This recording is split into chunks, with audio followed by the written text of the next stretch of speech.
எனக்கு மட்டும் தான் இப்படி நடக்குமா என்னன்னு தெரியல. நைட்டே பிளான் பண்ணி வச்சிருந்தேன். காலையில எழுந்தோனே பூஜை பண்ணிடலாம். நாளைக்கு வரமகாலட்சுமி விரதம்னு சொல்லிட்டு. காலையில எழுந்து பார்த்தா சடனா என் பையனுக்கு ஃபீவர் வந்துருச்சு. சரி ஸ்கூல்ல லீவ் போட்டு ஹாஸ்பிட்டல் கூட்டிட்டு போலான்ட்டு நானும் ஸ்கூலுக்கு அனுப்பல. இந்த நைட்டி நேத்து உங்ககிட்ட காட்டியிருந்தேன். போட்டு பார்த்தேன் நல்லா இருக்கான்னு சொல்லுங்க.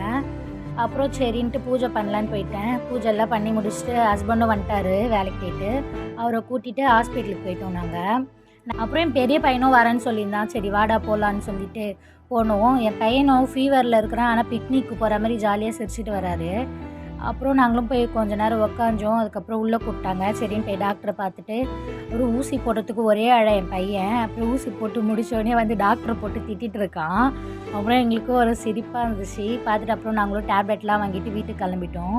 அவங்க ஆயாவை பார்த்துட்டு சொல்லிட்டு இருக்கான், எனக்கு ஊசி போட்டாங்க ஆயான்ட்டு. அப்புறம் நானும் சாப்பாடு ஊட்டி விட்டு மாத்திரையும் போட்டு விட்டேன். நெக்ஸ்ட் வீடியோவில் பார்க்கலாம். பாய்.